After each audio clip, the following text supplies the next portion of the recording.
Dale, profe. Bueno, empezamos entonces. Voy a enchufar mi celular antes de que se me apague el WhatsApp, porque luego tenemos que usar el WhatsApp. Bueno, nuestro tema de hoy es relativamente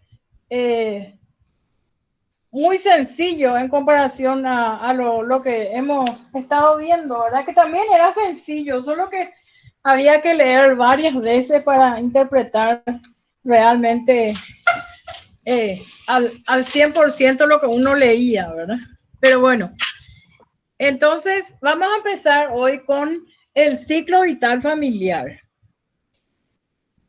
Esto saqué de este libro y también este libro está en el manual de ustedes, perdón, en la plataforma y yo les voy a enviar el manual, el material.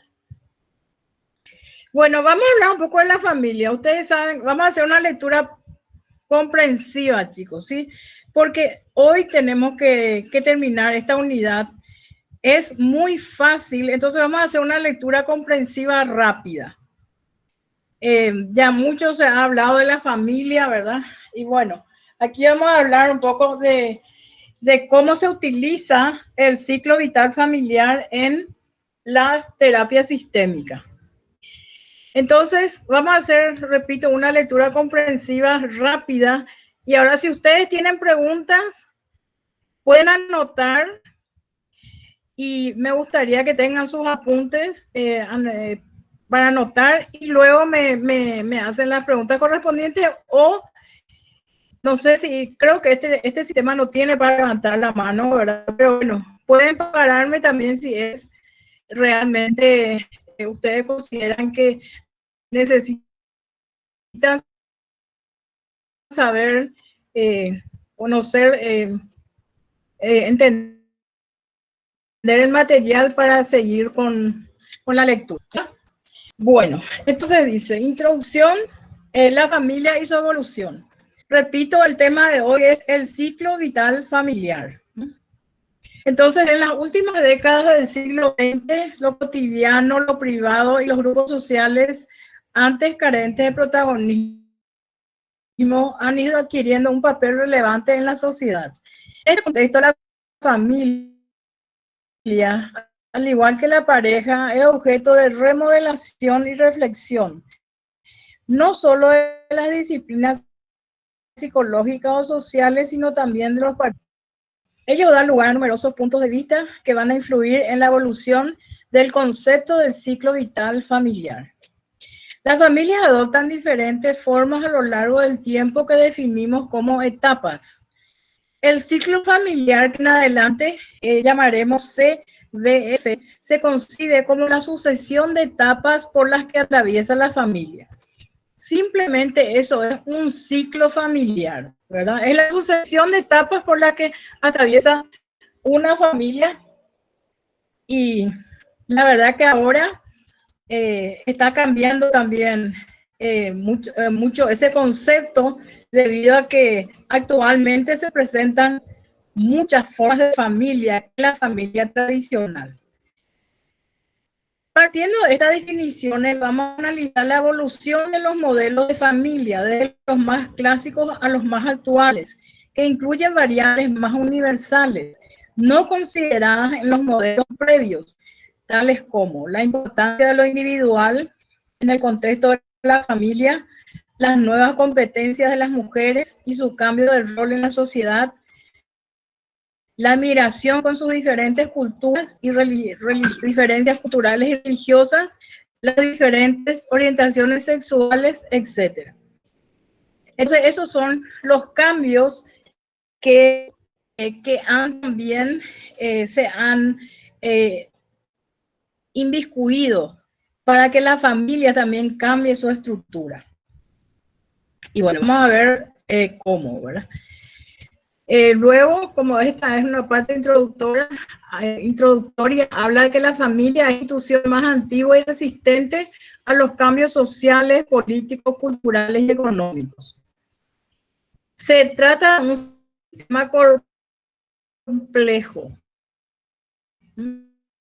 cuya permanencia a lo largo del tiempo proviene probablemente de su capacidad de adaptación a sus funciones y su estructura en función de los cambios históricos y sociales y a las dificultades sociales, es un importante núcleo de solidaridad dentro de la sociedad, ya que amortigua los efectos dramáticos de los problemas que afectan a sus miembros, contribuyendo hacia la estabilidad y pervivencia de la sociedad.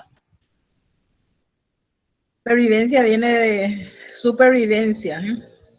Pero no es supervivencia.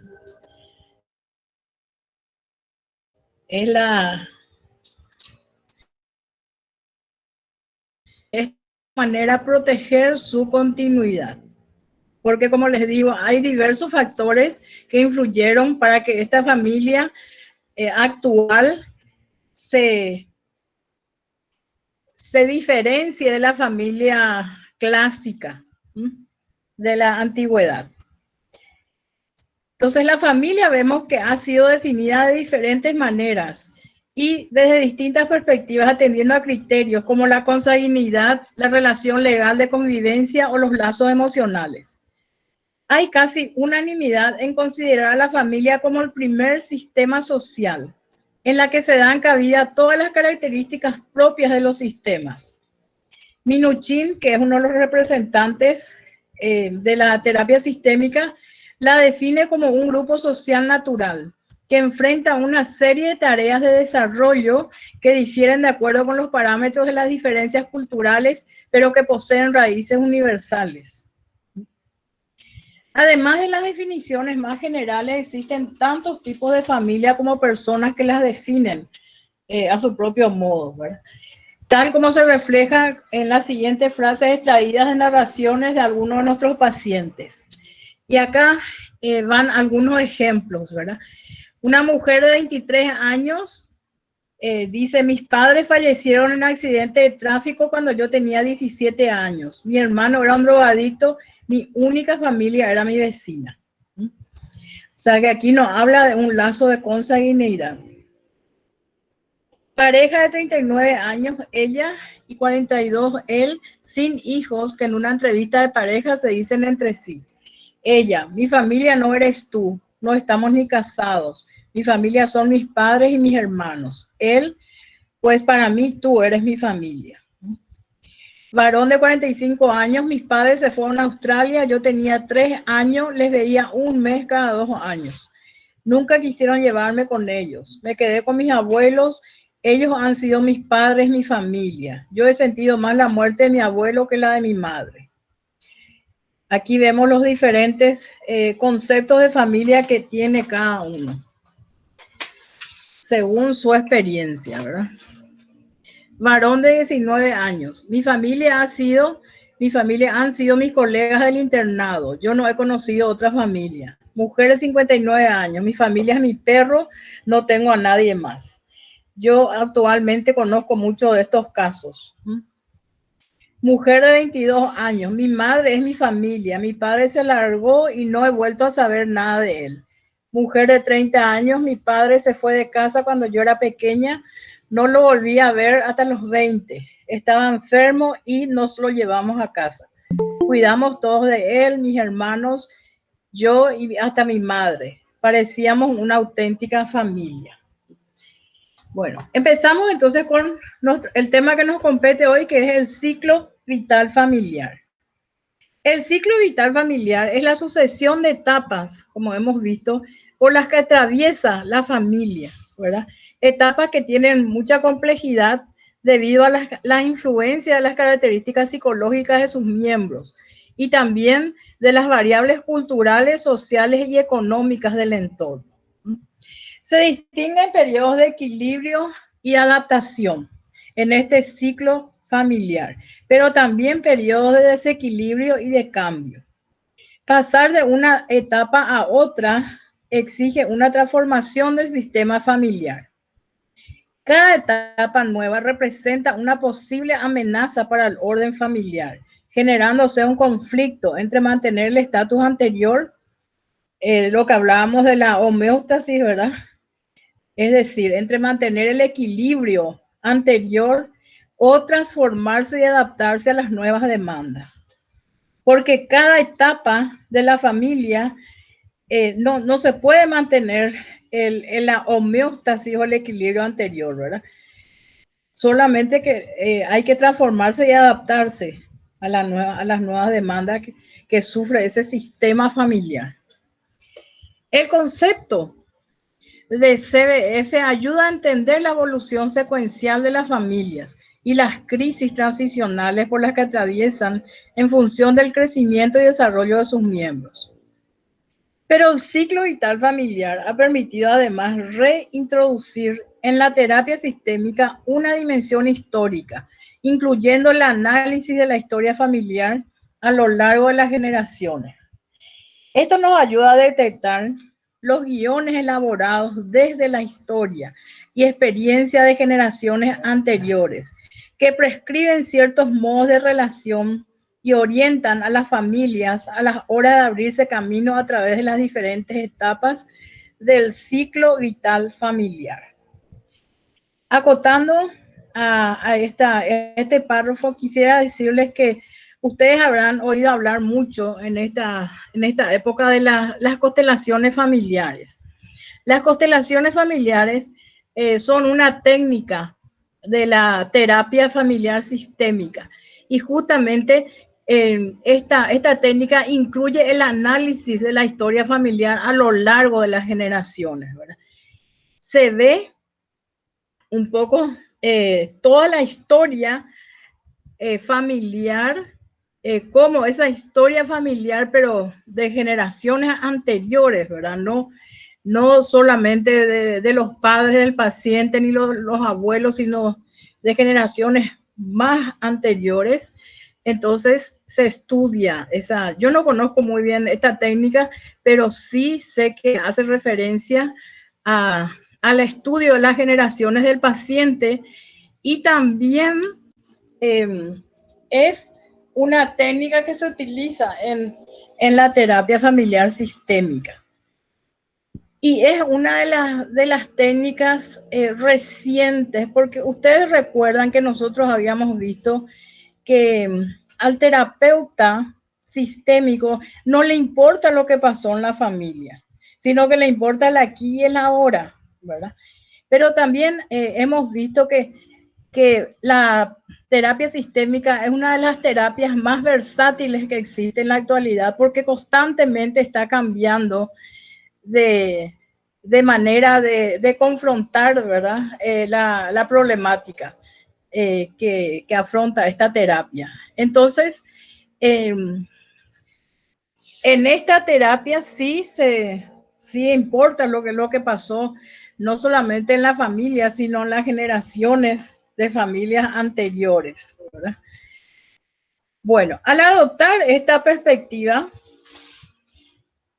no estamos viendo únicamente las uniones de las biografías de los miembros de la familia, ¿verdad? No se niega lo individual natural de cada uno de sus componentes, sino la evolución del sistema familiar en su conjunto y en su perspectiva histórica. O sea, cómo fue evolucionando esta familia y también qué pasó en las generaciones anteriores. Por supuesto, en ocasiones miembros del mismo sistema tendrán perspectivas diferentes del desarrollo de su familia, ¿verdad? Puntos de vista tan dispares en algunas ocasiones que pueden ser contradictorios o generadores de conflictos. Bueno, y aquí hay un caso de una mujer de 50 años que dice que durante su infancia y adolescencia su padre tenía un amante. Era un hecho muy conocido y comentado en su pueblo. Incluso ella le vio en algunas ocasiones con esa mujer. Sin embargo, siempre que quería hablarlo con su madre, esta lo negaba. Decía que eran habladurías de la gente. Esto producía una rabia intensa en la paciente que comenta que lo que más me fastidiaba es que me hacía sentir que yo me lo inventaba. No soportaba tanta negación e hipocresía. En cuanto cumplí la mayoría de edad, me fui del pueblo. Tardé 2 años en volver. Lo dice después de una conversación, perdón, después de una conversación con mi madre, a corazón abierto. Entre otras cosas, me contó que su madre fue abandonada por su marido después de haberle sorprendido ella en una infidelidad. Fue una época de muchos problemas. Mi abuela y sus hijos pasaron hambre y vergüenza. Eso me hizo comprender el miedo al abandono que podía tener mi madre. Bueno, luego pasamos al desarrollo del ciclo vital familiar. En este desarrollo se distinguen etapas distintas entre sí y que marcaron momentos evolutivos diferentes. Cada miembro va a aportar sus experiencias y su forma de comunicarse aprendida en sus familias de origen, estableciéndose interactivamente nuevos acuerdos y reglas mediante ensayo y error. Para que la familia funcione, es necesario que tengan una estructura. Bueno, y aquí quiero acotar que ustedes se van a encontrar como psicoterapeutas en que realmente cada miembro aporta sus experiencias, ¿verdad? Y su forma de comunicarse, que son aprendidas en sus familias de origen, ¿sí? Y yo me he dado cuenta de que hay dos maneras de que una persona puede comunicarse o criar a sus hijos, ¿verdad? Una de esas maneras es de hacer exactamente o actuar exactamente como hicieron sus padres con él. Entonces yo he tenido casos de padres que eran muy permisivos con sus hijos y al estar evaluando me di cuenta que ellos eran así y sus padres también fueron así con ellos, ¿verdad? Entonces ellos repiten la historia, ¿verdad? Lo mismo se da cuando eran gente que les protegía mucho, muy sobreprotectores, ¿verdad? Pero también hay casos que para no sufrir, para que sus hijos no sufran las mismas consecuencias que ellos ante la actitud de sus padres, entonces hacen totalmente lo contrario, ¿sí? Por ejemplo, padres de familia que le crían a sus hijos de manera totalmente libre, ¿sí? Porque sus padres le criaron con una sobreprotección que les hizo daño. Y ellos sintieron ese impacto del daño que se les hizo, entonces no repiten con sus hijos.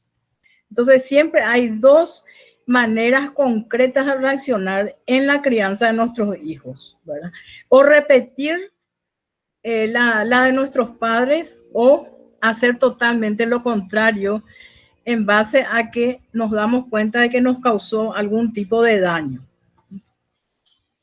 Bueno, la estructura familiar vemos que es el conjunto invisible de demandas funcionales que organizan los modos en que interactúan sus miembros y contempla aspectos de su organización, tales como sus sistemas, parentesco, tamaños, roles y jerarquías.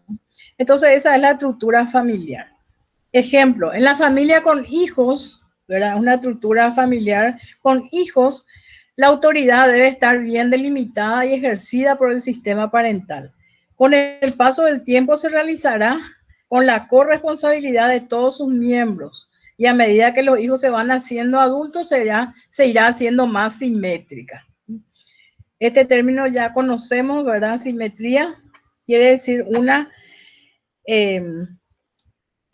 relación que está más de igual a igual, ¿sí? Entonces, a medida que los hijos se van haciendo más adultos, se van convirtiendo en cuanto a jerarquía, en personas que tratan de igual a igual a sus padres, ¿sí? Es una relación más simétrica. Sin embargo, al inicio era una relación complementaria, ¿sí? Tenían diferentes roles de padre e hijo. Pero a medida que uno va creciendo, se va volviendo más en una relación más simétrica con sus padres. Y cuando los padres son ancianos, se va volviendo una relación complementaria, porque ahí son los hijos ya los que se encargan de sus padres ancianos, ¿verdad? Entonces, va cambiando esa relación. La familia funcional establecerá límites obvios y permeables con reglas claras y flexibles, generando sus propias dinámicas que cambiarán en su forma y función. Estos cambios están inmersos en la cultura y costumbres a la que pertenece la familia. En base a ellos, no podemos decir que existan formas correctas o incorrectas de pasar por las diferentes etapas. Depende muchísimo, gente, de la cultura. De la cultura. Sin embargo, se considera que el ciclo vital familiar es una secuencia ordenada y universal, prácticamente predecible, en la que la solución de una etapa va a facilitar la superación de la etapa posterior, planteando demandas específicas que se denominan tareas evolutivas. En cada transición y cuando ya se avecina la necesidad de la misma, van a tener lugar distintos procesos, como ser las transiciones, las crisis de paso y las crisis de desarrollo. ¿Ustedes ya dieron psicología evolutiva?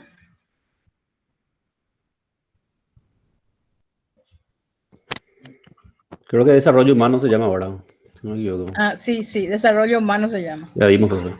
Ya, bueno. ¿Hasta qué etapa? ¿Dieron hasta la vejez, hasta la Sí, no, muerte? completo, sí, Sí, ya, completo, ya. hasta la vejez, muerte completo. Ya, ya. Les pregunto porque generalmente como es una materia muy larga, está dividida en dos, ¿verdad? Hasta la adolescencia, desde el nacimiento hasta la adolescencia, y luego desde la adolescencia ya hasta la vejez. Por eso es que tenemos desarrollo 1 y desarrollo 2, profe. Ya, y ya tuvieron entonces los dos. Los dos. Ya, ya. Genial. Porque les pregunto, porque aquí ya pasa así, ya no explica lo que son las crisis de desarrollo. Van a explicar, pero brevemente, ¿verdad? Igual que la teoría de Erickson, ya no explican más, ¿verdad? En cada etapa, entonces, vamos a encontrar características que están relacionadas con modificaciones estructurales, ya sea el crecimiento o decrecimiento en el tamaño de la familia, con nuevas y distintas funciones en sus integrantes, con obstáculos y con cambios fundamentales en sus tareas, que si no son aceptados pueden provocar crisis en el núcleo familiar. Hasta 3 o 4 generaciones se deben acomodar simultáneamente a las transiciones del ciclo vital. Por ello, los acontecimientos que tienen lugar en un nivel forzosamente van a tener efecto en las relaciones de otros niveles. Juan, 57 años, comenta: no puedo más, soy hijo único, mi madre está peor cada día, la he traído a casa y mis hijos se quejan de que se les ha invadido su habitación. Mi mujer, aunque lo atiende, no la cuida y está enfadada todo el día. Y ahora, como si tuviera poco en la empresa, me plantean traslado que no acepta nadie en mi familia. Bueno, entonces siempre se van a producir de acuerdo a la etapa en que están los miembros de la familia. Por supuesto que pueden producirse conflictos. Bueno, vamos a entrar ahora en los modelos explicativos clásicos del ciclo vital familiar. Y entre estos modelos está el ciclo vital individual de Erik Erikson, que ustedes ya conocen, modelos del ciclo vital de Duval y modelos del ciclo vital familiar de McGoldrick y Carter. Existen distintas aportaciones al concepto de CBF, ya sea desde el individuo o desde la familia, que desarrollaremos. A pesar de las numerosas clasificaciones, estos modelos explicativos comparten la idea de que las etapas son cualitativamente diferentes entre sí. O sea, tiene características diferentes, ¿verdad? La existencia de tareas evolutivas determinadas en cada etapa y la importancia de la transición y su afrontamiento. Modelos del ciclo vital individual de Erik Erikson. Erikson propuso un esquema de cambios sucesivos y escalonados en la forma del yo, con un plan básico a partir del cual iban surgiendo etapas que dominan durante un periodo y se caracterizan por presentar una o más crisis internas. En un proceso continuo en el que sí ocurre si ocurre un estrés intenso, puede haber retrocesos totales o parciales a niveles previos de funcionamiento. Erickson identificó 8 etapas en el ciclo vital del individuo. Como recordarán, las etapas son: 1, la confianza básica versus desconfianza básica de 0 a 18 meses aproximadamente. Autonomía versus vergüenza o duda de 1 a 3 años aproximadamente. Iniciativa versus culpabilidad de 3 a 5 años. Laboriosidad versus inferioridad de 6 a 12 años. Identidad versus difusión de roles de 11 hasta acabar la adolescencia. Intimidad versus aislamiento de 21 a 40 años. Productividad versus estancamiento de 40 a 60 años. Integridad versus desesperación desde aproximadamente los 60 años hasta la muerte. Yo no sé si a ustedes les pasó, chicos, pero cuando yo estudié esta teoría en la universidad, me quedé maravillada, ¿verdad? Porque realmente a nosotros nos hicieron hacer un trabajo de campo donde teníamos que hacer una descripción de todo lo que observábamos en personas que contemplaban estas edades, ¿verdad? Y las características de la etapa en que estaban esas personas que ni se conocían, ¿verdad? Eran las mismísimas características, ¿verdad? Yo me quedé sorprendidísima porque ahí uno se da cuenta de que hay gente que realmente se quemó las pestañas estudiando psicología, ¿verdad? Por eso la psicología hoy en día es una ciencia. Bueno, modelo del ciclo vital familiar de Duval. Duval dividió el ciclo vital en 8 etapas. Inicio de la familia, llegada del primer hijo, familia con hijos preescolares, familia con hijos escolares, familia con hijos adolescentes, familia de plataforma, familias de edad madura y familias ancianas. Etapas secuenciales en la evolución de la familia y relacionadas con entradas y salidas de sus miembros y con hechos nodales como son el nacimiento, la crianza de los hijos, la partida de estos del hogar y la muerte de algún miembro. O sea que aquí ya también él agregaba las posibles etapas donde se saltan las crisis. Y luego tenemos el modelo del ciclo vital familiar de McGoldrick y Carter. Bueno, ellos descubrieron 2 tipos de flujos, ¿verdad? En un modelo bidimensional del ciclo vital familiar que elaboraron. Describen 2 tipos de flujos. Un flujo vertical donde se aprecian patrones de relacionamiento y funcionamiento que se transmiten a través de generaciones, ¿verdad? Van de generación en generación, como son las cargas con las que nacemos, las actitudes, tabúes y expectativas de la familia, ¿sí? Eso que se pueden ir transmitiendo de generación en generación. Esto de cargas con las que nacemos hace referencia por ejemplo, a las posibles las posibles patologías, ¿verdad? Del carácter y también posibles patologías de enfermedades físicas, ¿sí? Que vamos transmitiendo o que nos van transmitiendo de generación en generación. Ustedes saben que la esquizofrenia, por ejemplo, es una carga que se transmite, ¿verdad? A través de los genes. Lo mismo el cáncer, ¿verdad? Bueno, las actitudes. Bueno, tenemos un flujo horizontal donde están las presiones previsibles que conlleva la evolución. y las imprevisibles, como son los divorcios, enfermedades, muerte, etc. Ese es el flujo horizontal. Bueno, y estos investigadores dividieron el ciclo vital familiar en 6 etapas con sus respectivas tareas.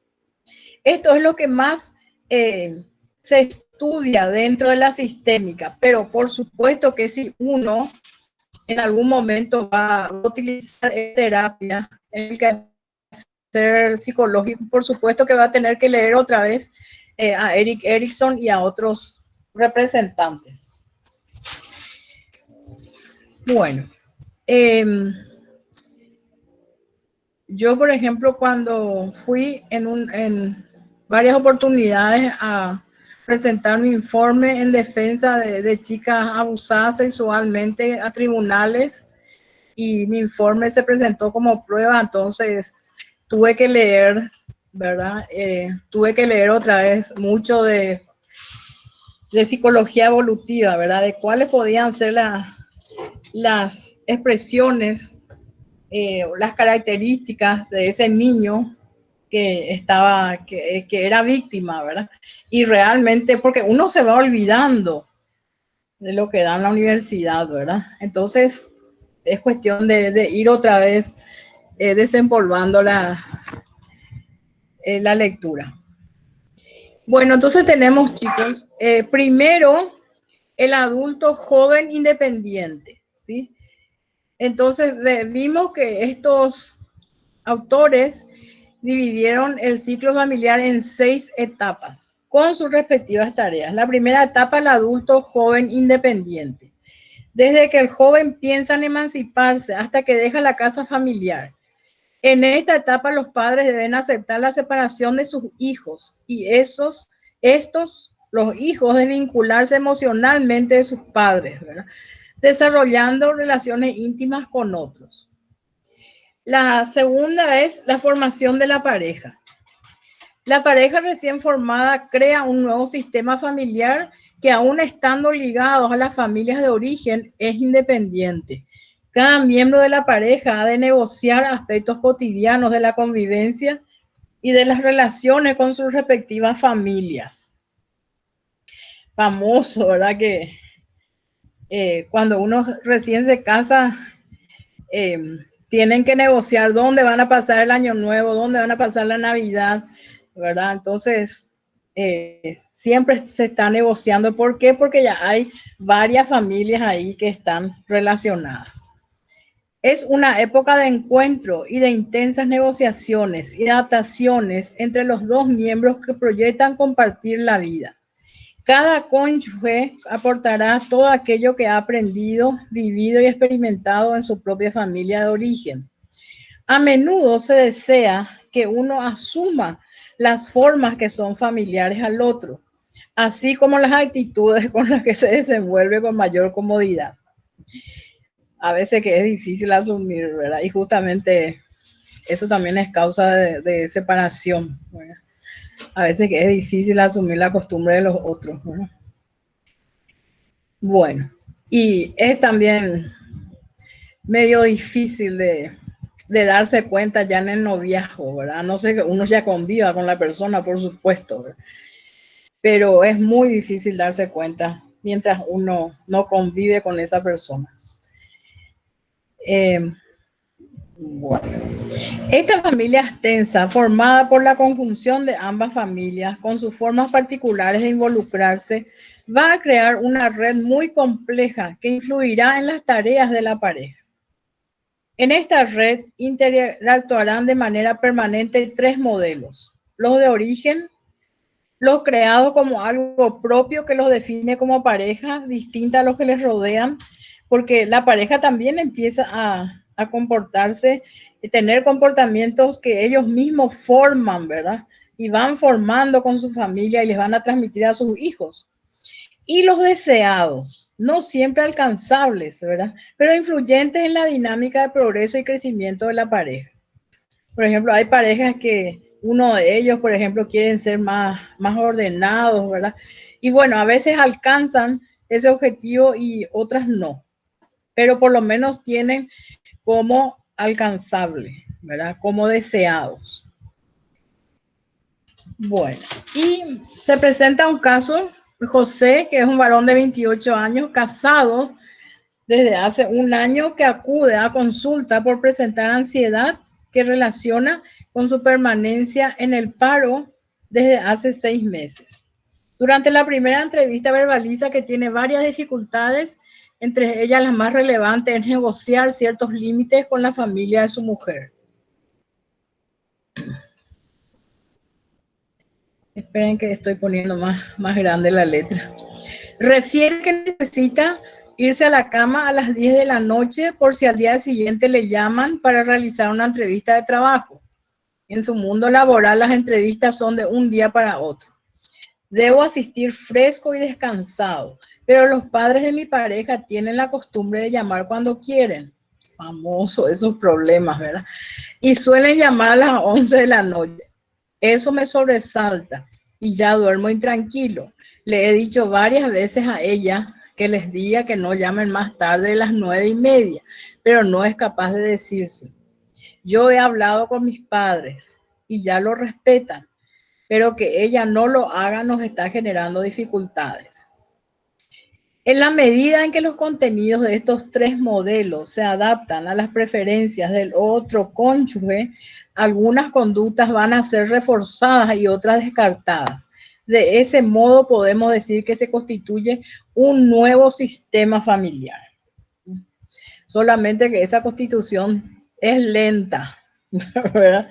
De a poco se va constituyendo y muchas veces hay bastantes obstáculos y a veces que como pareja no se superan los obstáculos y vienen las separaciones, muy de moda en esta época, ¿verdad? Y yo digo que cuando uno se casa tiene que saber conceder, tiene que saber negociar. No puede ser que uno siga creyendo que es su único mundo, ¿verdad? Porque por algo se casó, para dejar un poco su yo de lado, ¿verdad? Y bueno, también ver al otro, ¿verdad?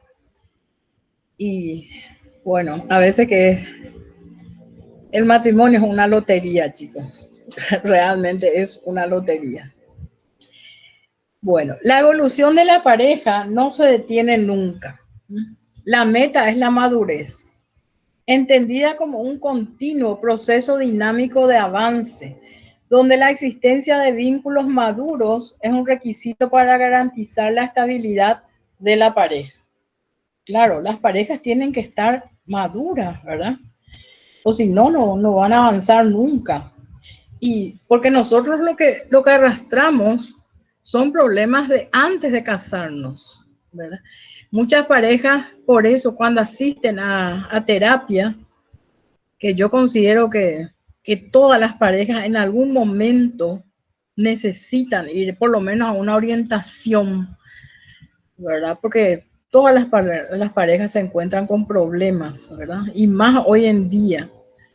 Entonces, realmente eso ayuda a madurar, porque los problemas que nosotros traemos no es debido a lo que nos está ocasionando esa convivencia, sino son problemas ya de antaño, ¿verdad? Y uno tiene, por supuesto, que tratar eso para después tratar bien a su cónyuge, ¿verdad? Porque si no, va a seguir arrastrando siempre la misma, digamos, patología. Y eso es así, ¿verdad? Uno va arrastrando, pero no se da cuenta y cree que el problema es el otro. Siempre creemos que el problema es el otro. Y puede ser, algunas veces, puede ser que el problema esté en el otro, ¿verdad? Eso no se discute. Pero necesitamos una opinión de afuera, de un terapeuta de afuera. Porque muchas veces los problemas o el problema somos nosotros y nuestro pasado.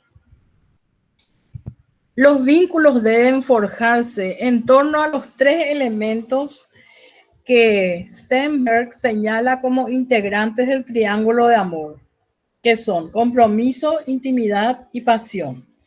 que a su vez también pueden complementarse con los dos que cita García Vega, interés y afectividad, que él le llama pentágono del amor.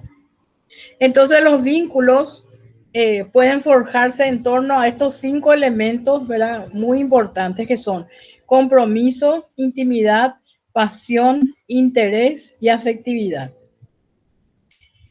El caso Lucía es una mujer de 42 años que presenta un trastorno bipolar. Ha tenido varios ingresos.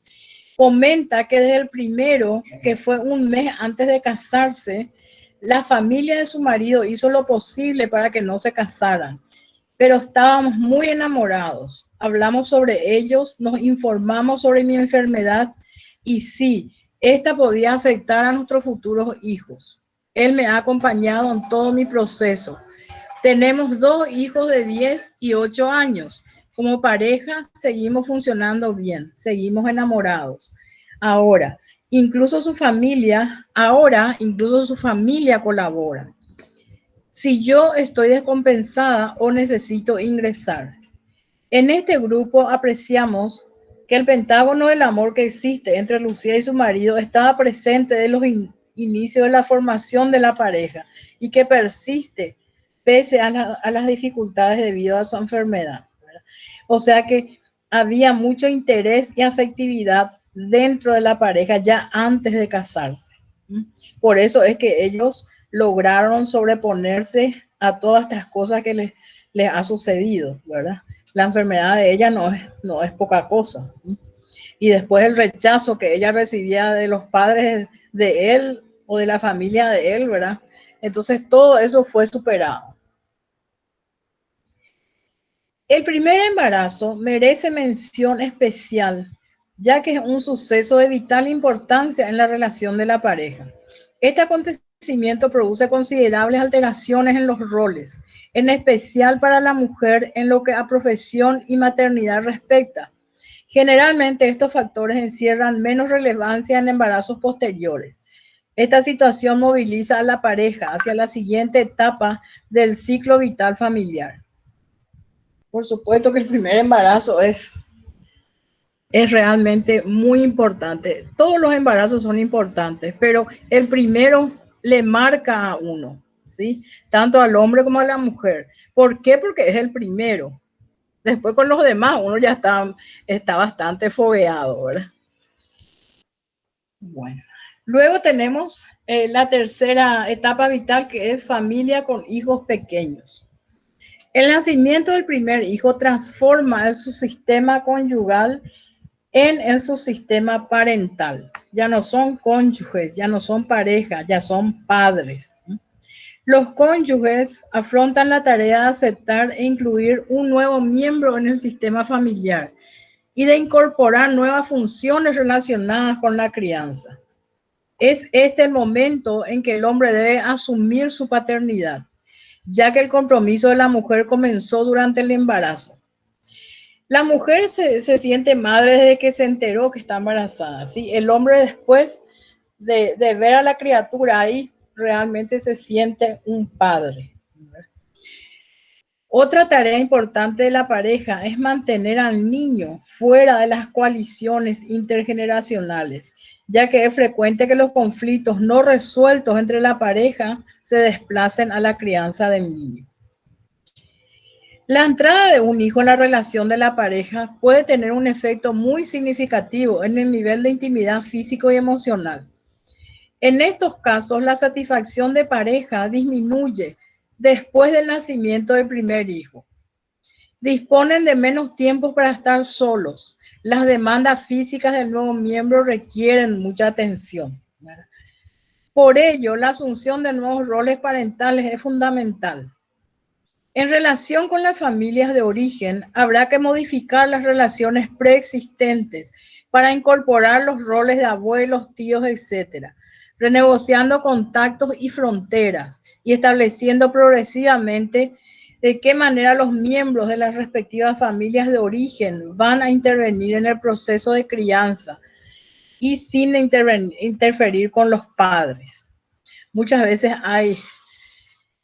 hay gente muy metiche, ¿verdad?, en la crianza Y bueno, realmente son los padres los que tienen que poner ese límite, tienen que delimitar esa frontera. ¿M? Hasta dónde van a llegar los abuelos, hasta dónde van a llegar los tíos, ¿verdad? A meterse en la crianza de esa criatura. Asimismo, se tendrán que modificar las pautas de crianza a medida que el bebé vaya adquiriendo habilidades como son el lenguaje, la marcha, etc. En esta etapa es probable que nazca otro hijo, estableciéndose el subgrupo fraterno. Ya hay ahí una hermandad, ¿verdad? Que obligará a modificar las pausas de crianza instauradas anteriormente. Un caso, Marta tiene 26 años. Refiere que desde que ha nacido su hija, que ahora tiene 9 meses, se encuentra amargada. Mi marido se pasa todo el día en el trabajo y los fines de semana, si no sale con sus amigos, se sienta en el sofá con malas caras, no se hace cargo para nada de la niña, solo para jugar con ella. No le ha cambiado el pañal ni un día. Dice que ya están sus padres que me ayudan por él.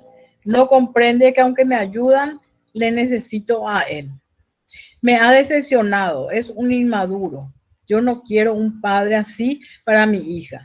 Y encima sus padres le tratan como a un niño. Le justifican, vienen a casa cuando quieren. No puedo más con esta situación. Mucho cuidado con ese tema de... Profe, discúlpame, no te dije hace rato, los compañeros querían saber si podemos rendir un poquito antes hoy para no terminar muy tarde.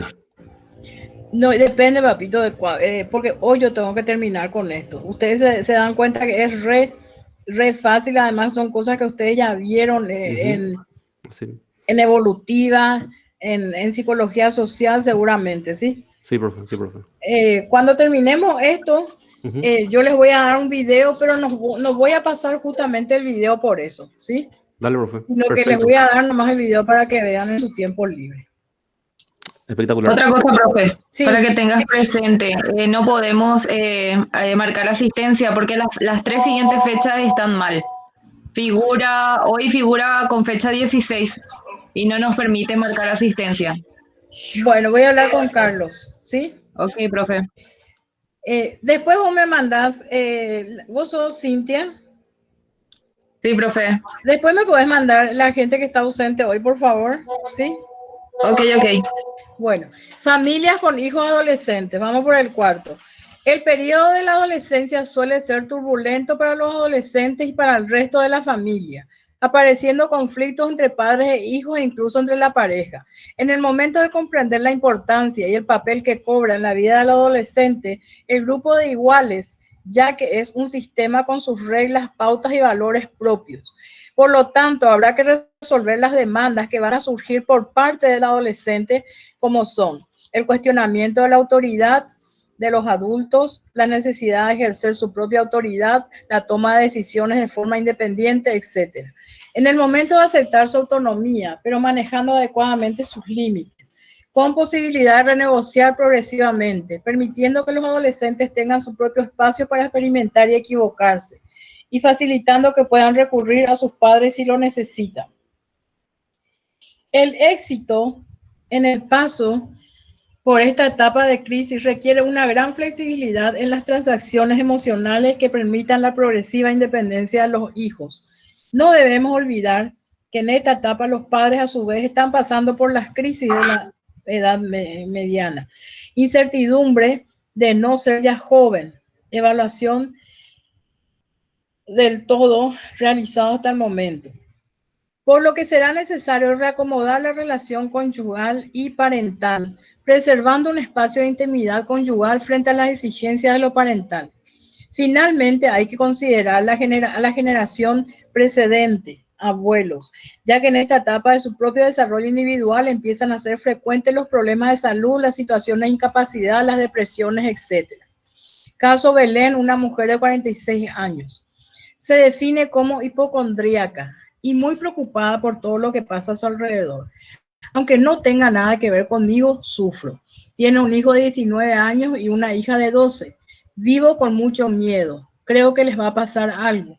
El mayor está enfadado conmigo porque no quiere que no le llame, que le llaman celular cuando sale por las noches. Lo hago unas 5 veces hasta que llega a casa si no me atiende. Si no me atiende, lo paso fatal. Me han dado varias crisis de ansiedad. Yo necesito saber si está bien. Mi marido dice que soy una exagerada y se pone de parte del chico. Siento que no me hace caso. Incluso ha llegado a amenazarme con que si sigo así, se separará de mí. Dice que el chico tiene que vivir su vida y después tendrá que hacerlo la niña. Yo no consigo verlo así. Sé que debería ser de esta manera, pero para mí es insufrible. O sea, ella no puede con lo que ella siente consigo misma, con su ansiedad. Por supuesto que por eso se le diagnosticó como hipocondríaca. Bueno, luego tenemos la quinta etapa, el despegue de los hijos. Este periodo comienza cuando el primer hijo se independiza abandonando el hogar y acaba cuando el nido se queda vacío. Los hijos han creado sus propios compromisos e intereses fuera del hogar, amigos, una carrera, un trabajo y en muchos casos una pareja con la que compartir su vida. En esta etapa el funcionamiento del sistema familiar y la aceptación de la salida de los hijos con las nuevas y múltiples entradas al mismo. Se van los hijos, vienen los miembros políticos, llegan los nietos. La relación entre adultos, quienes han de ir renegociando explícita e implícitamente el modo de relacionarse y convivir. Además, es frecuente el hecho de tener que enfrentarse a la incapacidad y o a la muerte de los propios padres.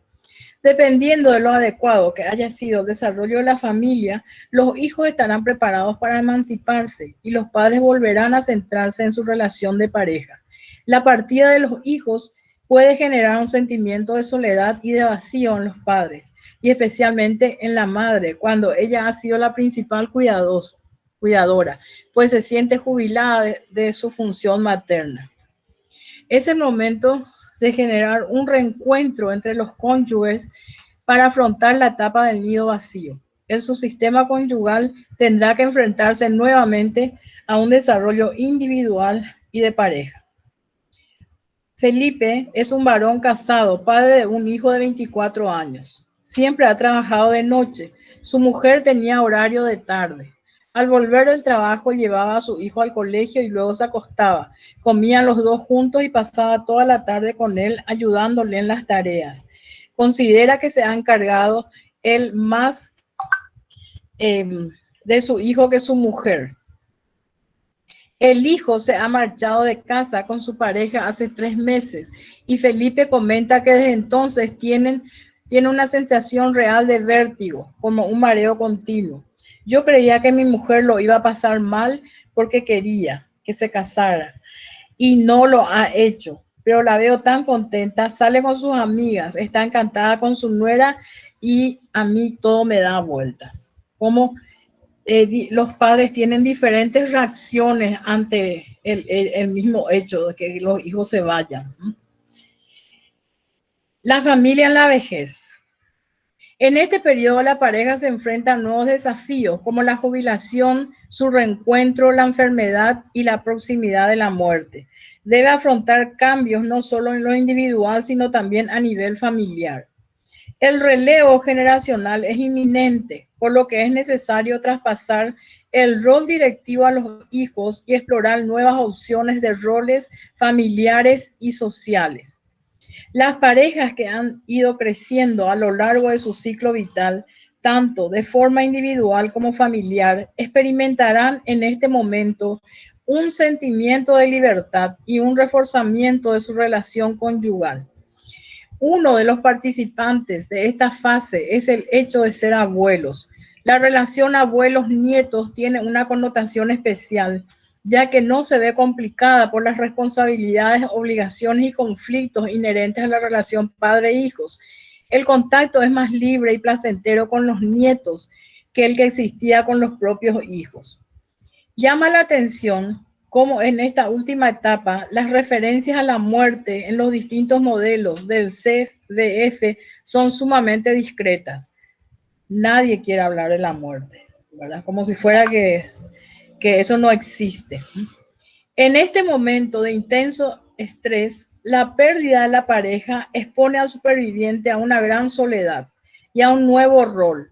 Necesitará ayuda y cuidados ante el desamparo que siente y tendrá que indagar sobre posibles tareas que la hacen sentirse útil.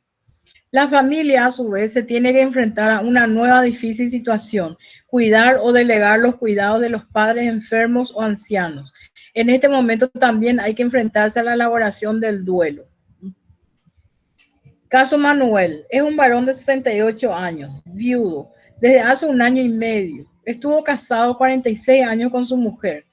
Desde que ésta se enfermó de cáncer hace 5 años, ha estado cuidándola, incluso solicitó la jubilación anticipada para dedicarse a ella. También recibió gran ayuda de sus hijos, pero comenta: desde que ella falleció no levanto cabeza. Lo único que me apetece es estar en la cama. Echo de menos a mi mujer. He puesto sus fotos en el salón, en la habitación. Necesito verlas. Mis hijos están muy preocupados. Me han llevado al médico y me han puesto pastillas para la depresión. Tengo a todos revueltos, sobre todo a la pequeña que está embarazada, y la veo muy preocupada conmigo. Luego tenemos unas nuevas aportaciones al modelo clásico familiar. El modelo que vimos era la visión clásica, ¿verdad? Hablamos ahora de nuevas aportaciones y los factores que hacen que se generen estas nuevas aportaciones son los divorcios, después el género, las familias monoparentales, que ahora hay muchas familias monoparentales que son la familia que tiene un solo padre o una sola madre encargada, ¿verdad?, de los hijos. Las familias homoparentales, que son las familias de los homosexuales, ¿verdad? Y situación económica y las diferencias culturales. Bueno, rápidamente vamos a hablar de cada uno de esos. Divorcio. El número de divorcios se ha incrementado en las últimas décadas, existiendo una mayor normalidad en la aceptación de este. Ya la sociedad lo está tomando como algo normal, ¿verdad? Atravesar la crisis del divorcio no significa necesariamente la instalación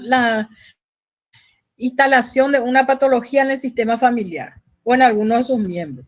A veces que hay divorcios que son totalmente normales, cuyo proceso no afecta mayormente a los involucrados, ¿verdad? Solo existirá patología cuando se presenten actitudes de manipulación, rigidez o de resistencia al cambio que implica toda separación.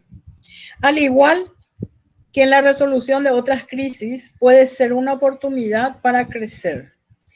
Caso Alba. Tiene 23 años, ha finalizado sus estudios universitarios y asiste a tratamiento por ansiedad tras haber sido atacada en la calle. Al realizar la evaluación diagnóstica, refiere que sus padres se separaron cuando ella tenía 10 años y al preguntarle por este hecho, refiere que fue un mazazo cuando mis padres me dijeron que se separaban. Pensaba que me iban a abandonar, pese a que no han tenido nunca buena relación. Jamás he sentido que esto para mí fuera un problema. Nunca me he sentido desorientada por este hecho. Siempre me he sentido querida y apoyada por ellos. Incluso creo que soy más madura que algunas compañeras que no han vivido esta situación. Importantísimo, ¿verdad?, que los padres que se separan sepan cómo tratar esa situación con sus hijos, ¿sí? Y que estos realmente no se sientan abandonados, porque un ser adulto puede otra vez rehacer su vida, pero muchas veces el niño queda marcado ya y para toda la vida. Género. En todos los modelos psicológicos de desarrollo que se elaboraron hasta los años 70, sobre todo los formulados por teóricos varones, los valores femeninos son obviados o considerados propios de un esquema de desarrollo exclusivamente femenino, en relación con representaciones, normas y valores sociales de su época.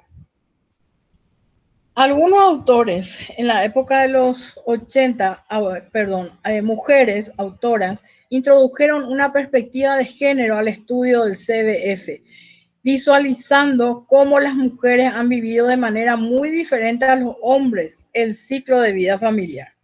Su socialización y los estereotipos sexuales no han sido solamente diferentes, sino desiguales, sometiéndolas a un comportamiento de dependencia del hombre, donde ser mujer significaba no poder vivir ciertas épocas que hoy se viven con naturalidad en algunas sociedades respecto a la emancipación de los jóvenes. Por ejemplo, tradicionalmente la mujer pasaba de la autoridad paterna a la conyugal sin poder emanciparse. Tampoco era frecuente sustentar una familia monoparental que debido a la inexistencia del divorcio solo se podía realizar en condiciones de viudedad y normalmente conllevando grandes penurias económicas. El papel de la mujer ha cambiado, gracias a Dios. Su participación en el mundo laboral, en el desarrollo de su profesión, en lo social, político y cultural, así como el acceso al control de la natalidad, ha producido grandes cambios. En las últimas décadas, la mujer ha aplazado la vida en pareja. Puede decidir tener hijos, no tenerlos o aplazar el primer embarazo. Aunque el reparto de función en la familia ha ido cambiando y va existiendo una mayor implicación en los hombres en el cuidado de los hijos, la conciliación laboral y la crianza sigue consiguiéndose como una tarea propia de las mujeres, cada vez menos, haciendo adaptaciones en su trabajo o recurriendo en frecuentes ocasiones a la ayuda de los abuelos, lo cual está creando nuevos patrones de relación familiar que por supuesto han modificado la vivencia del círculo vital familiar. Familias monoparentales. En estas familias un progenitor convive con y es responsable en solitario de sus hijos menores o dependientes. La mayoría de estas familias tienen un origen en un divorcio o en el fallecimiento de uno de los padres, aunque se está produciendo un incremento de mujeres solteras que deciden tener hijos o adoptarlos en solitario. Recientemente hay un número creciente de padres que por diferentes circunstancias asumen el cuidado cotidiano de sus hijos, encontrándonos con hombres solteros que deciden ejercer una paternidad en solitario, bien sea bajo la forma de acogimiento familiar, adopción o asumiendo la custodia de hijos, fruto de una anterior relación. Con frecuencia se da el caso de madres o padres inmigrantes que, aunque sea temporalmente, se hacen cargo en solitario de sus hijos hasta que consiguen la reagrupación familiar. No debemos olvidar que también constituyen un núcleo monoparental en una familia más amplia, adolescentes con un bebé o una madre sin pareja, con hijos que vivan con sus padres. Las variadas circunstancias económicas de estas familias, así como los diferentes contextos ideológicos y culturales en los que estén inmersas, van a hacer muy diferente la vida de las familias monoparentales, en función de que el adulto responsable sea un hombre o una mujer, debido a las asimetrías que condicionan bajo prescripciones de género, modos de vida muy desiguales entre los sexos. Familias homoparentales. Desde el 2005, el haber sido reconocida legalmente la constitución de familias homoparentales, esto parece que fue en España, se ha incrementado en nuestra sociedad la visibilización de parejas de gays, lesbianas, muchas de ellas sin hijos y otros con hijos, sean biológicos o adoptados. Han encontrado González y López han encontrado en sus investigaciones sobre las familias homoparentales que han estudiado en España que éstas constituyen un buen contexto para un adecuado desarrollo infantil y adolescente.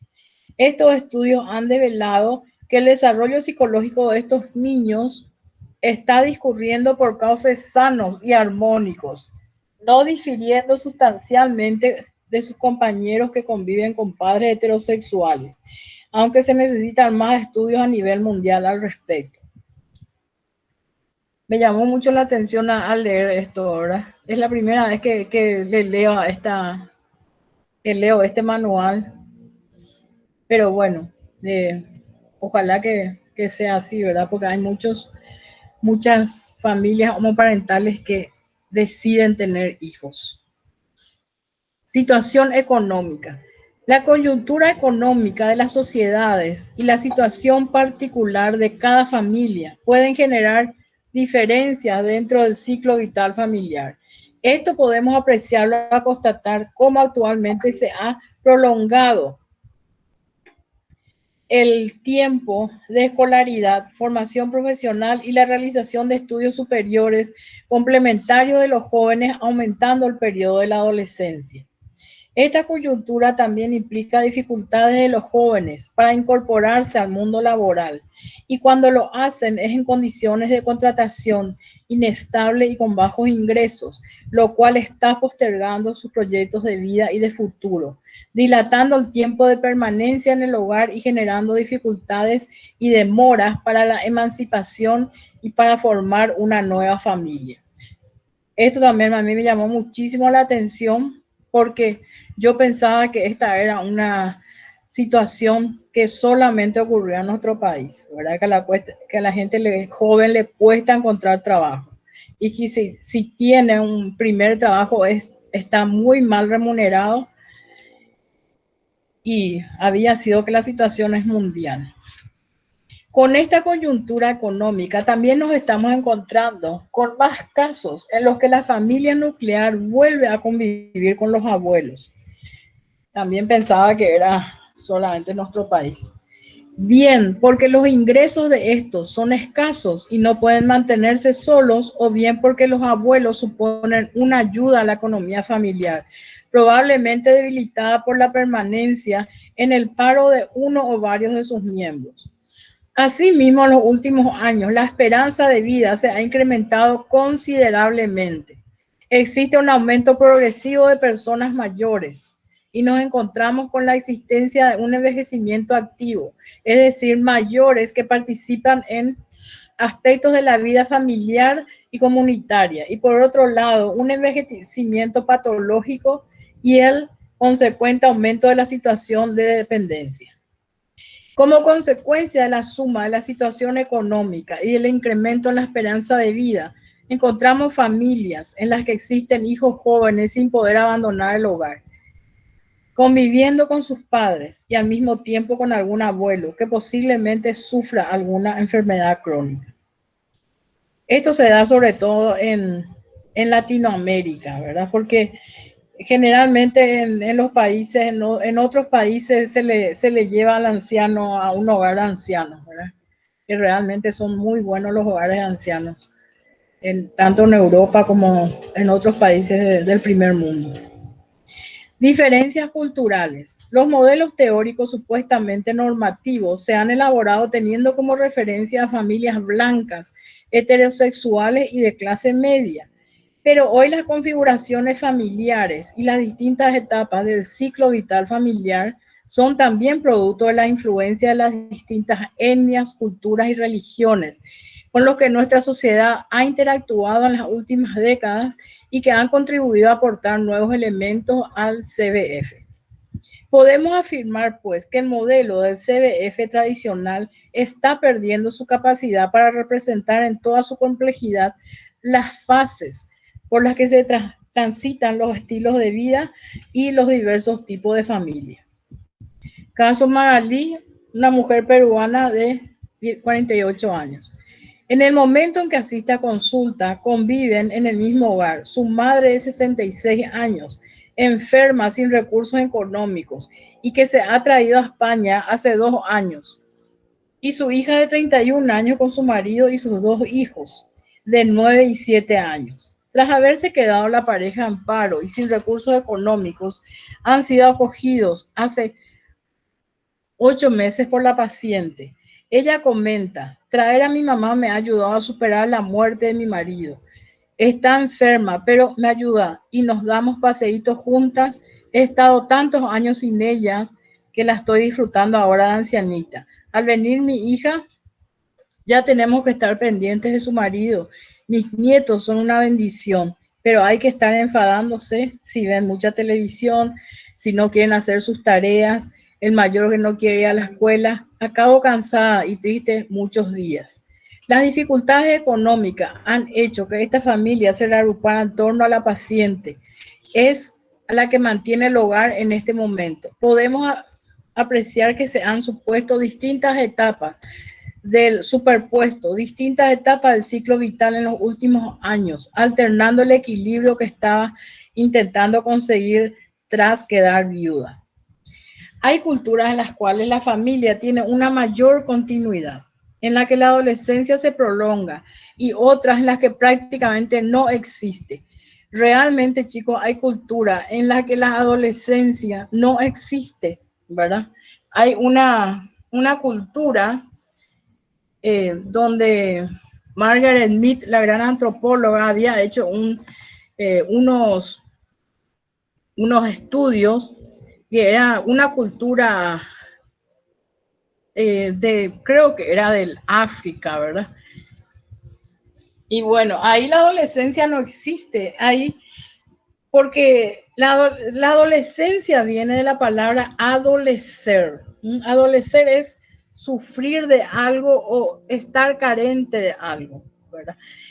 Y en esa cultura, Margaret Mead descubrió que realmente no existe el adolecer de algo en esa edad, que los adolescentes son personas muy felices, ¿verdad? Y no son conflictivos como nuestra cultura. Bueno, también hay culturas en las que los abuelos participan en la crianza de sus nietos y no hay nido vacío. Y otras en las que jubilarse puede ser catastrófico por la inseguridad económica y la falta de protección social en un momento en los que el riesgo para la salud es mayor. Hablamos del caso de Julio, es un paciente de 62 años, casado y con 2 hijos. Uno de ellos independizado y el menor de 25 años conviviendo en el hogar familiar.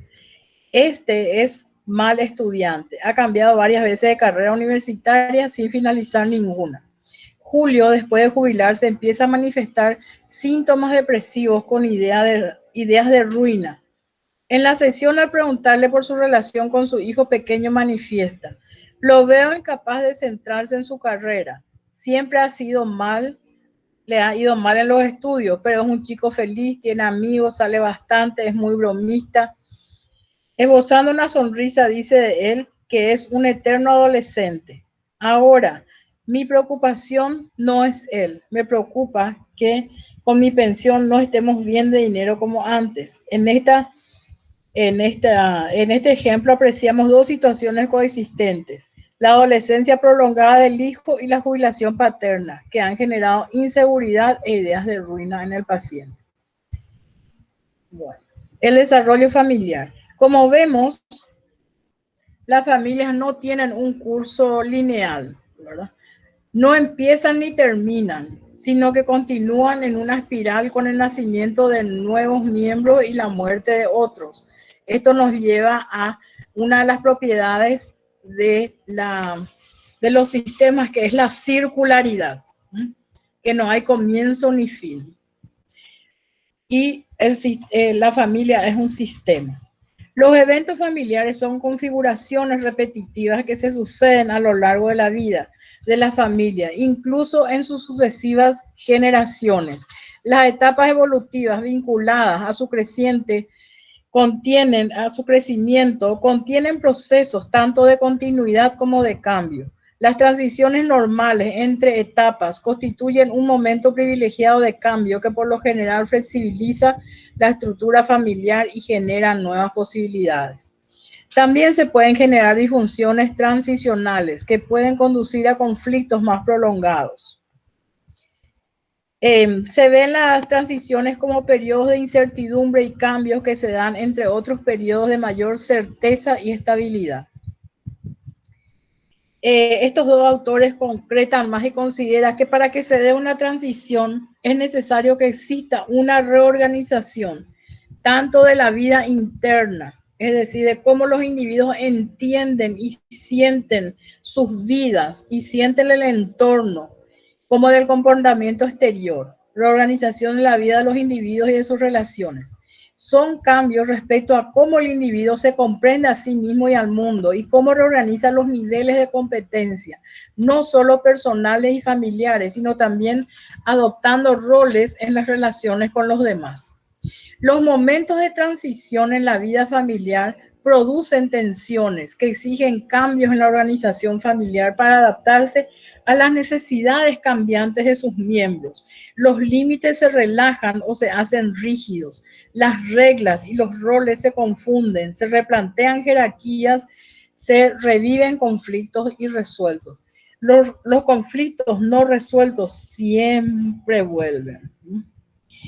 Estos momentos serán más o menos estresantes según sea la historia de resolución de las crisis vitales, la cohesión familiar, la adaptabilidad, los rituales de transición, los mecanismos de manejo y hasta el significado atribuido a las diferentes etapas del ciclo vital familiar. Hay autores que han elaborado modelos activos del desarrollo familiar que contrastan con los modelos estáticos tradicionales y facilitan una comprensión de las transiciones. El modelo de Beavers considera el desarrollo familiar como una evolución en forma de espiral entre dos polos. El centrípeto, que significa hacia adentro, y el centrífugo, que significa hacia afuera. Estos términos describen organizaciones de la familia y estilos relacionales que deben ajustarse a las necesidades de sus miembros y que se modifican a lo largo de sus vidas. Las familias, en su configuración centrípeta, configuran sus intereses principalmente en los acontecimientos intrafamiliares, estableciendo límites muy fuertes con lo externo, mientras que internamente estos límites son muy permeables. O sea, esta familia que tiene una configuración centrípeta es la familia que se maneja solamente con su círculo muy íntimo, ¿verdad? O sea, son muy íntimos porque son centrípetos, son hacia adentro, ¿sí? En la medida en que la familia evoluciona hacia la individualización de los hijos, evoluciona hacia una configuración centrífuga, o sea, hacia afuera, que culmina al final de la adolescencia cuando los hijos se hacen adultos jóvenes.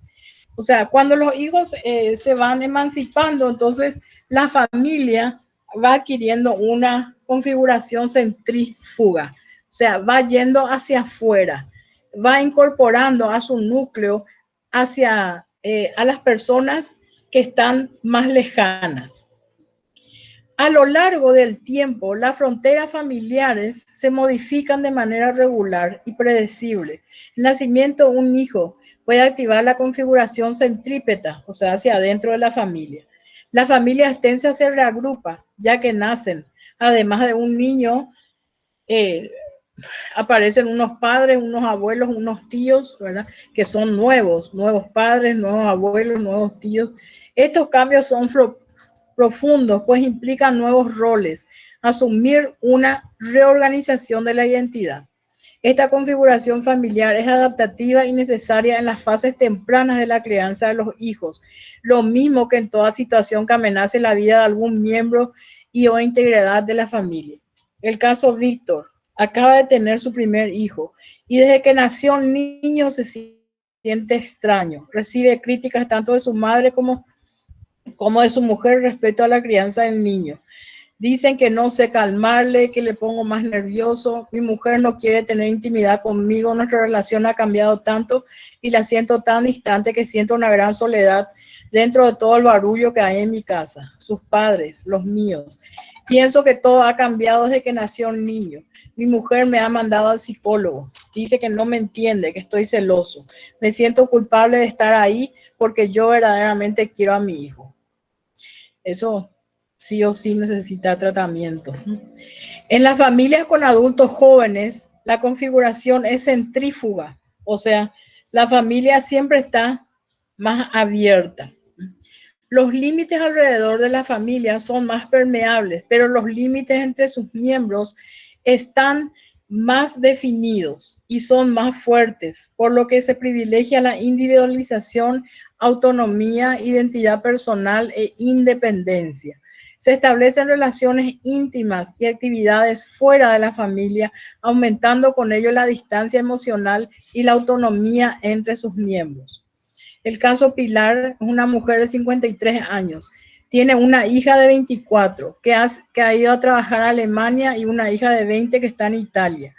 Ella está orgullosa de los éxitos académicos y laborales de ambos. Yo siempre he dado importancia a los estudios, a que sepan hablar varios idiomas, pero ahora que están lejos, no sé ni con quién se relacionan, dice la madre, ¿verdad? Cómo se enfrentan en lo cotidiano, a lo doméstico, no creo que puedan ser independientes ni autónomos. Pienso en ello y me entra angustia, sin embargo, veo que les he educado para ello. Si la configuración predominante en la familia es centrípeta, es posible que en un momento en el que se precise mayor distancia y diferenciación, es decir, un movimiento centrífugo, aparezca la disfunción y por lo tanto la posibilidad de enfermar. Un ejemplo sería el periodo de la adolescencia. Si la familia, ante la amenaza que puede representar este periodo para su estabilidad, se cierra y no flexibiliza sus fronteras, es muy posible que aparezca algún síntoma familiar. El adolescente con un trastorno de conducta, una crisis de pareja, una madre deprimida, un padre infartado, etc. Aparecen síntomas en un miembro cuando no se puede lograr el cambio necesario para la transformación apropiada y suficiente de la estructura familiar. Esta configuración centrípeta lo podemos observar en este caso. La familia de Antonio e Isabel, que son dos padres de dos hijas de 17 y 15 años, asisten a consulta tras un intento autolítico de la hija mayor. Esto que yo les pongo en rojo, chicos, es una definición o un concepto de algún término y eso sí o sí ustedes tienen que tener para el glosario. Una tentativa autolítica se define como autosuicida, cuyo resultado no implicó la muerte. Ambos se definen como una pareja correcta, exigentes en la educación, que han supervisado continuamente los estudios y amistades de sus hijas y que consideran que su hija mayor todavía no está preparada para realizar ciertas actividades, entre ellas tener un novio o irse de viaje con las compañeras del colegio.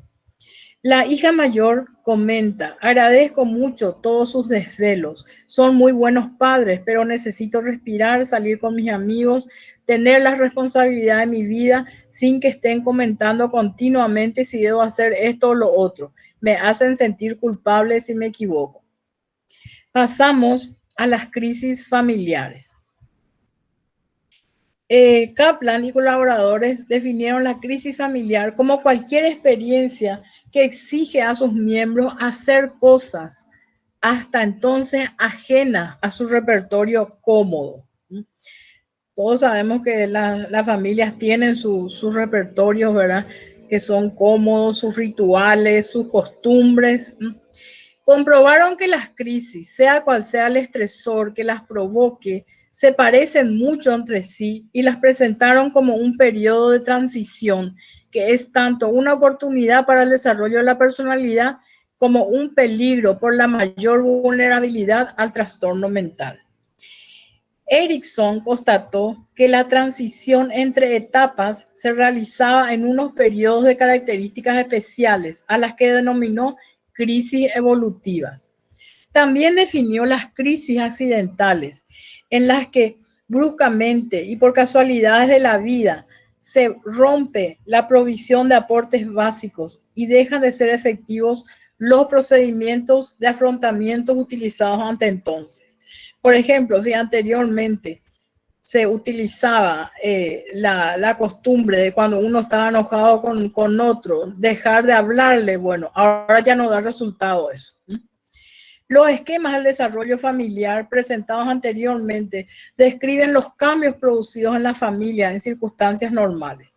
Los esquemas que se exponen a continuación nos ayudarán a entender cómo reaccionan las familias cuando se enfrentan a circunstancias excepcionales, estableciendo una tipología de crisis familiares y un modelo para entender cómo las familias afrontan las circunstancias estresantes. Bueno, se utiliza el modelo de Hill, que es el modelo más conocido para estudiar el estrés familiar y su afrontamiento, y llamado el modelo ABCX, en el que A representa el hecho estresante, B los recursos de la familia para afrontarlo, C la interpretación que da la familia al hecho y X el resultado o estado de la crisis.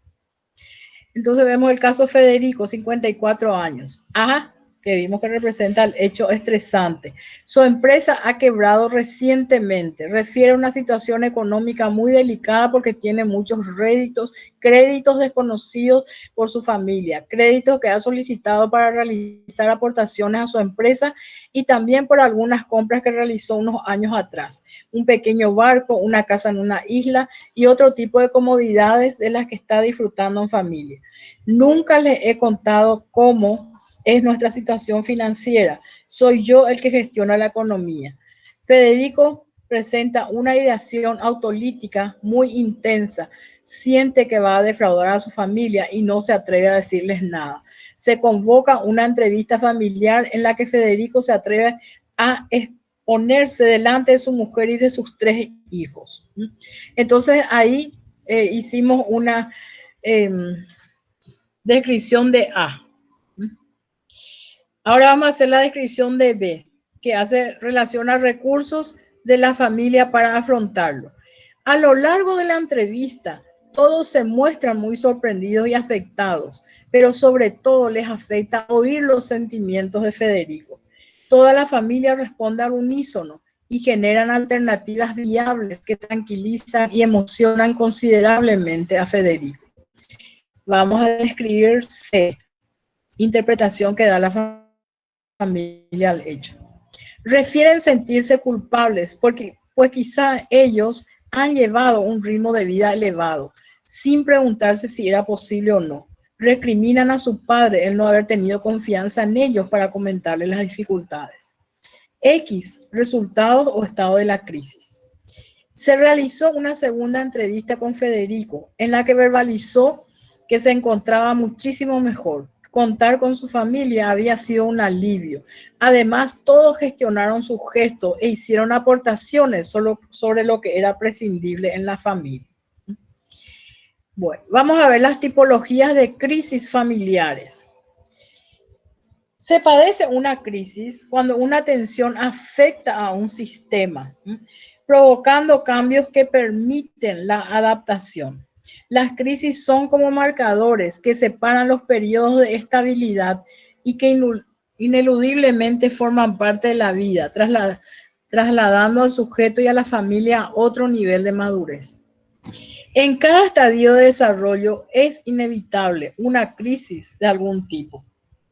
La familia tiene la obligación de adaptarse al funcionamiento cambiante o al estado emocional de la persona que entra en la nueva etapa de desarrollo, aunque a veces la respuesta sea demorar el cambio e incluso castigarlo y evitarlo.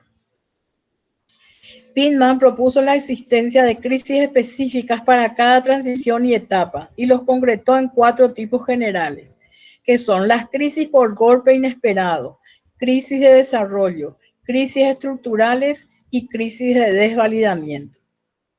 La primera, en las crisis por golpe inesperado, donde el estrés es manifiesto e imprevisible, lo más sobresaliente es que el golpe tiene poca o ninguna relación con la edad del individuo o con la etapa de desarrollo individual o familiar, aunque a veces pone en evidencia un problema estructural o una tarea evolutiva pendiente de resolver.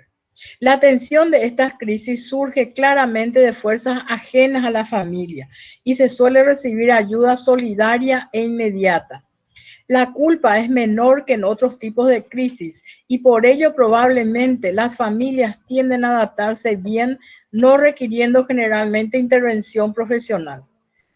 Ejemplos de crisis por golpe inesperado: enfermedades físicas inesperadas, crímenes, desastres naturales y provocados por las personas, guerra y problemas relacionados con la economía familiar. Un caso: María, en relación con su hijo pequeño, refiere: entramos en casa después de haber pasado una tarde en el parque y la encontramos totalmente destrozada. Nos robaron hasta sus juguetes. Desde entonces tiene terrores nocturnos, no puede dormir solo. Las crisis de desarrollo son las que ocurren en respuesta a las sucesivas etapas del círculo vital familiar descritas anteriormente, que tienen que ver con los procesos de madurez. Por lo tanto, tienen el potencial de trasladar al individuo y a la familia a otro nivel de conocimiento y funcionamiento. Evolucionar como familia es natural, como lo es que haya resistencia a adaptarse a las nuevas etapas. Estas crisis son normales, universales y por lo tanto previsibles. La clase de cosas que todos deberíamos esperar y para la que deberíamos prepararnos. Pero generalmente las familias oponen resistencia como si pudiesen evitarlas a voluntad en vez de adaptarse a ellas. Aunque son previsibles, no pueden prevenirse. Normalmente están desencadenadas por factores externos, sobre todo de tipo biológico. Los problemas surgen cuando una parte de la familia trata de impedir la crisis en lugar de definirla, negociarla y adaptarse.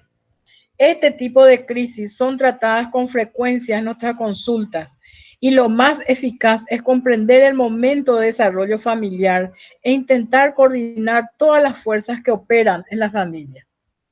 El caso de Victoria, que es una mujer de 65 años, presenta tristeza, llanto, demotivación, sentimientos de inutilidad y refiere que deseaba jubilarse para estar con mis nietos, pero hace 4 meses que me he jubilado y entre el colegio y las actividades extraescolares y los amigos casi no los veo. Me siento sola, vacía, no sé cómo llenar mi tiempo. Y las crisis estructurales. En este tipo de crisis, el estrés surge de la misma estructura familiar que normalmente presenta una elevada resistencia al cambio. Las crisis se producen para evitarlo, muestran exacerbaciones intermitentes y los precipitantes suelen ser eventos sin importancia. Según Pittman, se distinguen intentos de suicidio, huidas, regresos del hogar, toxicomanías y adicciones, infidelidad estructural, divorcio estructural, alguna forma de violencia estructural y algunas presentaciones de enfermedades mentales graves. Aunque en apariencia sorpresiva, en la mayoría de los casos suelen ser estereotipadas y orientadas a pedir ayuda fuera de la familia para que se restabilice el sistema. La mayoría de las familias verdaderamente patológicas padecen de crisis de este tipo, que como ya hemos indicado, son una llamada de auxilio para que alguien acuda a proteger a la familia de esa disfunción evidente. Podemos afirmar que son las más difíciles de tratar, puesto que suelen ser bien toleradas por la familia y no facilitan el cambio. El caso de Lucía, que es una mujer casada con 2 hijos de 9 y 6 años. Su queja, que es una antigua angustia feroz que no la deja respirar. Tiene una ideación autolítica muy instaurada, llegando a realizar numerosos actos suicidas, algunos de ellos de bastante gravedad. Refiere no tener ilusión con nada y quiere morirse.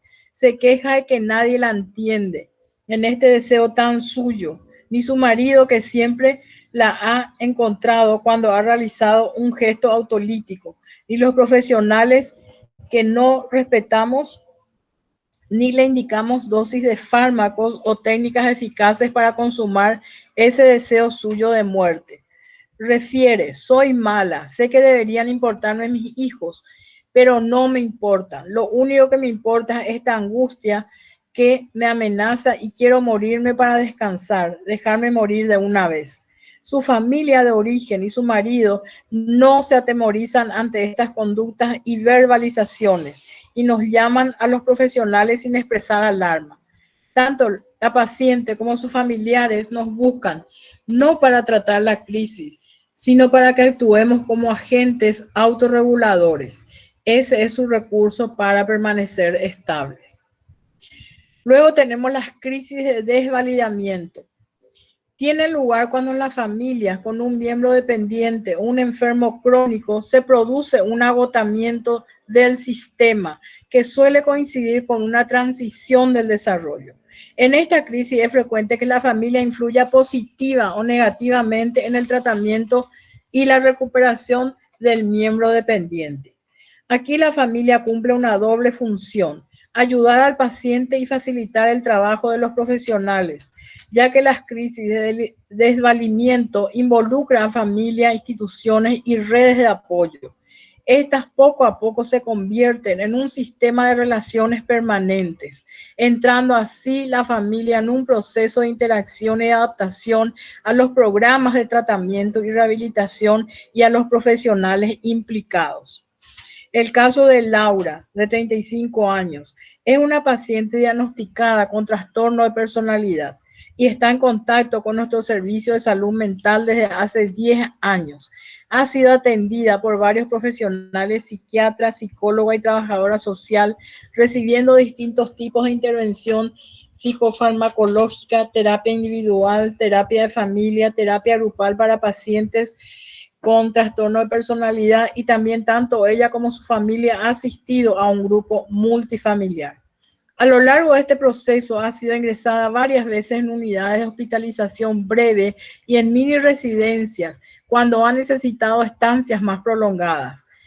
Como vemos, se ha establecido un sistema de relaciones profesionales, familias que emerge de la situación crítica del paciente. Cada uno de los participantes del proceso trata de comprender y actuar en consonancia con sus recursos. Y todos comenzamos a aportar descripciones, explicaciones, conocimientos técnicos o experiencias, significados, emociones, interacciones, creencias, mitos, sentimientos positivos o negativos, que son traídos de cada uno de nosotros, profesionales y familiares implicados. Tanto desde el sistema familiar como desde el profesional, hay un intento continuo de adaptación a los numerosos programas de intervención.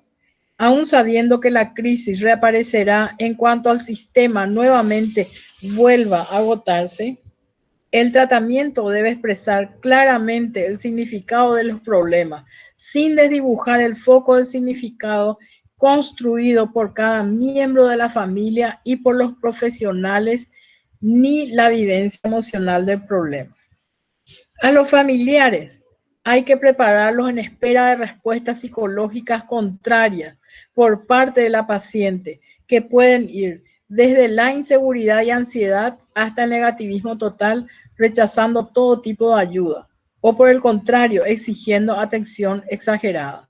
Debemos trabajar estas reacciones brindando cooperación y comprensión y evitar por todos los medios que el paciente caiga en un estado de frustración que solo genera hostilidad y determina muchas veces el fracaso de cualquier relación interpersonal. Bueno, y ahora como un cierre, vemos que el ciclo vital familiar es de gran utilidad para la práctica clínica por su universalidad, ya que todas las familias atraviesan prácticamente las mismas etapas y crisis evolutivas y vivirán transiciones parecidas en sus procesos de cambio. Al redefinir los problemas de nuestros pacientes en términos de evolución y etapas a superar, atenuamos su ansiedad y sentimiento de culpa y contribuimos a percibir el problema como algo transitorio. La utilización de técnicas como el genograma o la línea del tiempo es una ayuda facilitadora tanto para la familia como para el terapeuta a la hora de evaluar la evolución, los cambios y las crisis. Estos son el genograma y la línea de tiempo, son técnicas que se utilizan en la terapia familiar sistémica.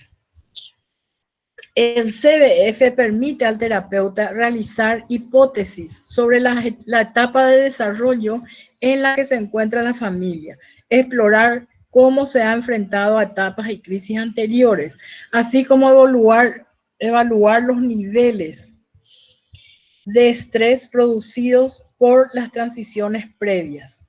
Esta evaluación del sistema familiar nos puede proporcionar una visión útil para valorar las habilidades y los recursos que tienen sus miembros, facilitándonos la realización de un diagnóstico diferencial, ya que discrimina de una forma fácil si el problema planteado proviene del estrés esperable, de una situación familiar en evolución o bien de un problema con patología clínica. Es muy importante reconocer las nuevas problemáticas que enfrenta la familia y aceptar que la familia tradicional ya no es el único modelo válido. Esto nos libera de juicios y estereotipos en los tratamientos psicoterapéuticos, facilitando así el que podamos seguir pensando nuevos modelos que nos ayuden a elaborar intervenciones terapéuticas más adecuadas a las características de nuestros pacientes. The end. ¿Alguna pregunta?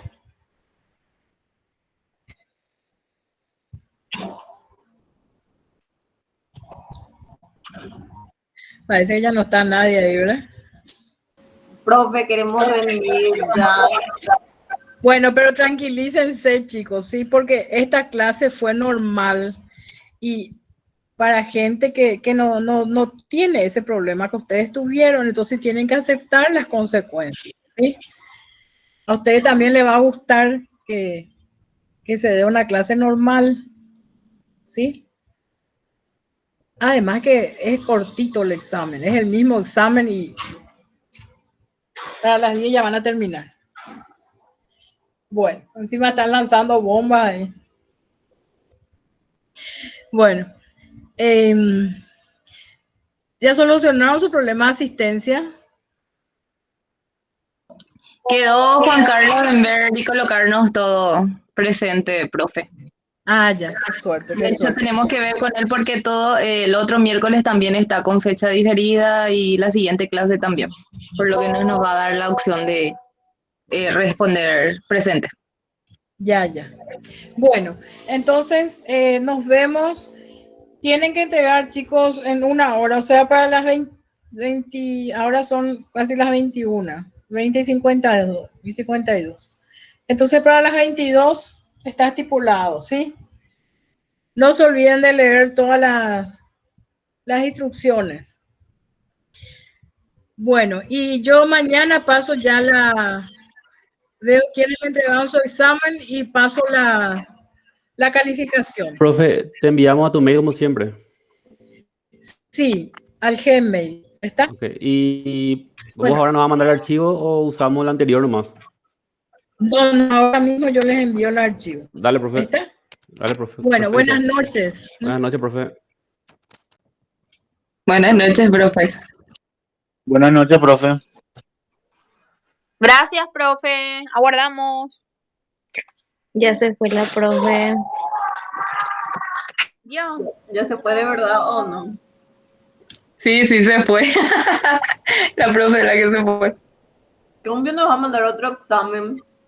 Y la verdad que yo pensé que era el mismo, porque ya no sé qué onda che con esta profe. Y bueno, Alex, tenemos Yo creí que era. ¿Qué pasa? ¿Cómo es, Carlos? Carlos, ya